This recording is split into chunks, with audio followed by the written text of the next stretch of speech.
I'm David Goldblatt. I'm from South Africa, where I've lived all of my life. And I want to talk a little about a project that I've been engaged in since about 2008. It concerns what I've called ex-offenders at the scene of crime. We have a very high crime rate in South Africa. I'm not sure how it rates worldwide, but it's said to be very high indeed. And there are very few of us living in urban areas of South Africa, black people or white people, who have not been directly affected by crime and often violent. I and my wife have both been robbed by men with pistols and knives. I've been robbed several times and mugged in streets. And I felt I had to react somehow to this. And I'm not a fighter. I don't know karate. I don't know how to use a gun, rarely use it. I don't know how to use a knife. So I thought I would try to deal with this phenomenon in my life by trying to meet people who've been in trouble with the law. And what I wanted from or to do with these people was to go back to the scene of a crime that they were alleged to have committed.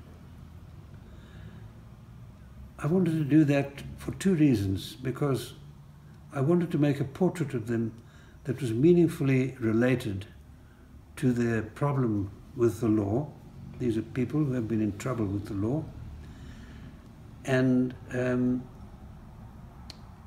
I hoped, I suppose, that the moment of going back there, and often they had not been there for many years because they'd been in prison, some of them, would be perhaps a cathartic moment, a moment that was different from other moments, because it was, after all, here a place that had been life-changing for them and perhaps for a victim.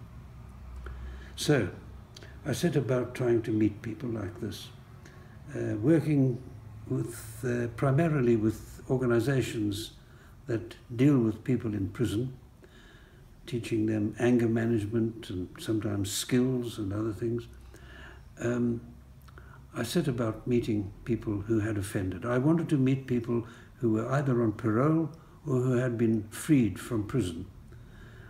I didn't want to meet them as prisoners, because in prison in South Africa, they all wear orange overalls, and they are known by their numbers and not by their names. And I wanted to meet them as ordinary folk, as one might meet them in the street or in a supermarket. So working through these organizations, and sometimes through a contact who has contacts in the underworld, I have met ex-offenders, and I offer them a deal. I suggest that we go to I tell them that I want to go back to the scene of the crime, if there was a crime, the one that they were alleged to have committed. And there I want to do a portrait. And after the portrait, I want to speak with them. I want to record them telling me about their life. And I recognize that, firstly, it's very uncomfortable for them, in many cases, to go back to those places, to the scene of crime. And secondly, I recognize also that I'm asking of them something that's painful and difficult to do. So I pay for this. So I pay in South Africa the sum of 800 Rand. In England, I've been paying £80. And I ask them to, in consideration of this sum of money, I ask them to sign a release that will allow me to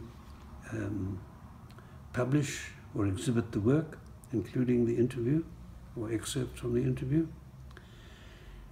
And I want to assure them that I'm doing this not because I want to sensationalize crime or their lives or anything of that sort, and certainly I'm not doing this because I want to make money out of them. So I have made an undertaking that I will make no money out of this work. If money comes to me from it, I give it away. I give it to organizations that deal with offenders or with people in danger of criminalization, or I use the money to assist people who have been badly damaged, perhaps in the criminal justice system or even before that. And working in this way, I have photographed a number of people in South Africa and interviewed them, and as well in England. I must explain that I don't normally work outside South Africa in regard to my personal work, but in the case of England, I was invited to come to the Black Country, that part of the Midlands known as the Black Country, by a lady by the name of Emma Getkuti, of Multistory, a community arts project. I make no claims for this work, but I have found that it is really of interest, and the interesting thing to me is that for some of the people, or in fact for most of the people that I've brought into this work, I think it's perhaps the first time that they have been able to tell their story without being judged. I'm not a journalist. I don't come from a newspaper or a magazine. I'm not a social activist. I'm not a reformer. I've got nothing to do with the Department of Justice. I've nothing to do with the police. I'm just a curious guy. And so they seem to accept this, and they trust it. I've been told of 2 murders in South Africa and 1 in the United Kingdom that have never been charged. People have placed an enormous amount of trust in me. And I hope that they will feel, if they see these photographs and texts, that I've justified their trust.